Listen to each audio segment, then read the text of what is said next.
ele dizia, faz terapia, faz terapia, faz terapia. Porque não é que o psicólogo ele não é humano ou que ele não tenha sentimento, não é nada disso, isso aí é lorota. É que o psicólogo, ele se experienciou, o psicólogo a gente se proporciona a se ouvir, a se conhecer, a se questionar, a crescer a todo momento, no sentido de busca do indivíduo. Eu busco o quê? Então eu quero nesse momento da minha vida, não enquanto psicólogo, tá? Agora enquanto indivíduo normal. Entre aspas, enquanto indivíduo que não tem a produção da psicologia. Eu quero buscar o que significa a religião para mim. E me aprofundar nisso. Conhecer, estudar, por que isso me encanta, por que isso me chama atenção. Para além daquilo que colocam na tua cabeça. Porque às vezes a pessoa ela tem um tal religião, tem tal a crença, ou torce para determinado time, ou gosta de determinada comida, porque alguém apresentou e você nem procurou fora disso. Você nem sabe o que você gosta. Então, se conhecer vai proporcionar para nós, que é aí por isso que o professor pede, voltando agora para a psicologia, por isso que o professor pede, faz terapia, porque você precisa se conhecer. Porque quando você se conhece, o que vai acontecer no momento de se esvaziar? O que é se esvaziar? Se esvaziar, alguém vai chegar na tua casa, o psicólogo vai atender a pessoa, né, na casa, mas assim, a casa como o ambiente interno do psicólogo, com as emoções que eu tenho. Quando é uma mãe, é uma psicóloga mãe, e aí vem com esse caso que você acabou de desenhar. Sabe o que ela... Se ela tiver num estado bom de terapia, se ela tiver em dia com essa terapia, ela vai falar assim para os sentimentos dela.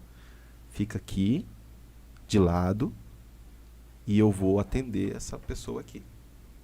Isso é possível? Claro que sim. Mas isso, de novo, você não vai conseguir como mágica, não, você vai estudar muito. Você vai ser psicólogo de verdade, que é saber quanto mais você colocar suas emoções de lado e atender o paciente pelas coisas ali. E depende, na psicologia também, pro pessoal aqui da psicanálise não ficar chateado comigo, né? Existe uma coisa muito legal, porque quando, por exemplo, a terapeuta, que ela é gestante, está na situação como essa, vamos supor que ela fosse psicanalista, né? Não devia entrar aqui, mas vocês não vão perguntar, porque senão a gente vai passar horas e horas aqui. E que ela tem a abordagem da psicanálise. E aí ela pode usar isso como a gente chama de contratransferência. O que é a transferência? É a contratransferência. É a resposta do terapeuta por aquela sensação que o paciente causou nele. E olha que louco. Então, quando eu, por exemplo, vou exemplificar muito claro aqui. Quando eu saio com você, Rafael, sei lá, a gente começou a amizade, e você fez alguma coisa que me incomodou, você falou alguma coisa que me incomodou. Eu automaticamente, provavelmente vou falar, se isso me incomodou muito, depende do tom que eu vou responder, enfim, mas me incomodou. E eu preciso fazer alguma coisa com isso. Quando eu sou terapeuta, eu vou perguntar para mim, por que isso me incomodou em você? Porque quando algo me incomoda, que vem de você, tem muito mais a ver comigo do que propriamente dito com você. Então, quando a mãe ela se compadece, é porque ela está grávida. Então, tem muito mais a ver com ela do que com a outra pessoa de fato.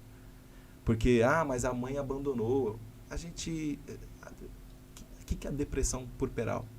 Pós-parto. É um caos. Imagina, a gente vê pro lado da criança, que é horrível, sim. A gente só distribui as ordens, os fatores aqui. O fator 1, que a mãe abandonou a criança, horrível, hediondo, repugnante, criminoso. Ponto. Quem fez vai pagar. Mas, por outro lado, a gente também precisa olhar aqui por que ela fez isso. É isso que é psicologia. Eu tava vendo esses dias um vídeo falando sobre isso. É muito questão hormonal essa parte também, né? Sim. Então, deve ter muitas até atenuantes quanto a isso também ali, né? Da pessoa que age dessa forma. E eu já ouvi relatos de gente falando, cara, que às vezes a pessoa tem um filho, o filho nasce e a mãe não consegue ter aquela proximidade, né? De imediato com a criança ali. Um vínculo amoroso. Por mais que não... difícil criar esse vínculo, né? Tem uma dificuldade. Porque o que acontece? No fase de desenvolvimento ali da parte gestacional da mãe, ela tem porque são 2 crianças para a mãe. A primeira criança imaginária, que é o que está dentro, não só para a mãe, né? Para os pais, para todo mundo que visita. A criança que todo mundo está idealizando, que ninguém viu ainda. Então, a mãe, de certa maneira, ela se relaciona com essa criança, que ela idealiza, que ela vê, o nariz vai ser assim, o olho vai ser assado, o cheiro. Ela vai idealizando o gesto, o que a criança vai fazer, enfim.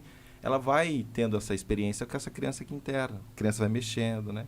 A coisa mais gostosa deve ser, né? Ou não, né? Que fica pesado, né? Né? Mas é um ser humano ali, né? Na tua barriga. E aí ela se relaciona com esse ser humano. Quando essa criança nasce, é outra criança para ela. Então ela conhece outra criança.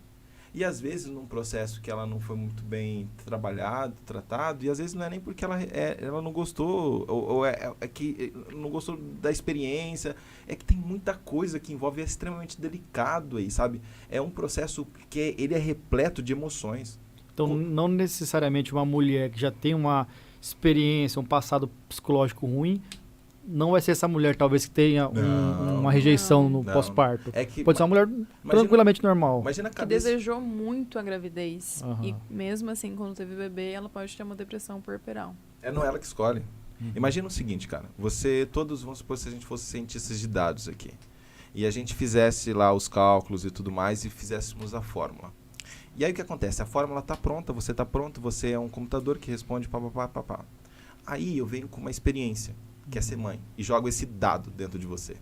Eu não sei que resultado que vai dar, porque esse dado é novo. Eu não tenho propriedade desse resultado. Então, o seu corpo diz assim, né? Tipo, eu não sabia ser mãe até agora. Eu não fui programado para ser mãe, entre aspas. Tenho base nas outras experiências. Mas eu próprio não tenho. Mas existe uma forma de você conseguir burlar essa etapa? A mãe se preparar para isso, Com certeza. psicologicamente? Existe. E muito bacana, eu acho, os grupos de apoio, né? Para as mães gestantes, ler muito sobre... Porque não tem como a gente falar assim, olha, tem como prevenir 100%. Não tem como a gente afirmar isso, mas tem como você preparar esse campo, ler sobre e quebrar esses tabus, né? Porque, eu não consegui ter o contato com a minha criança, não consegui estabelecer um vínculo e já começa o próprio julgamento, né? Não, eu tô errada, tem alguma coisa acontecendo. Então tem muitos grupos de apoios, né? Porque as mães também começam a se sentir culpadas se não conseguem amamentar. Então, assim, é tanta coisa nova acontecendo que mesmo que eu assista 1 milhão de vídeos de mães falando de suas experiências, a minha individual sempre vai ser diferente. Mas eu saber que eu não tô dentro disso sozinha, dá aquela sensação de amparo, né? Eu não tô sozinha. Eu sempre gosto muito de dar o exemplo das comunidades do Orkut, né? Eu sou da época do Orkut, né? Sim, todos. E tinha aquelas comunidades, né? E eu achava muito bacana aquilo, porque era comunidade, tipo assim... eu gosto de comer pastel, né? Um exemplo bem esdrúxulo. Mas eu já me sentia pertencente, porque essa galera aqui gosta de comer pastel, né? Pastel de jacaré. Nossa, olha, tem galera que gosta disso mesmo. Isso é engraçado, né? Você se identificar com alguém que... Às vezes até que nem homens colocam alguma coisa assim, um meme lá. Pô, você faz isso, tal coisa também? Aí você fala, caralho, tem gente que faz isso. E isso traz um certo conforto, né? Você saber que existe. Essa palavra, o conforto, de eu saber que eu não tô passando por isso sozinha.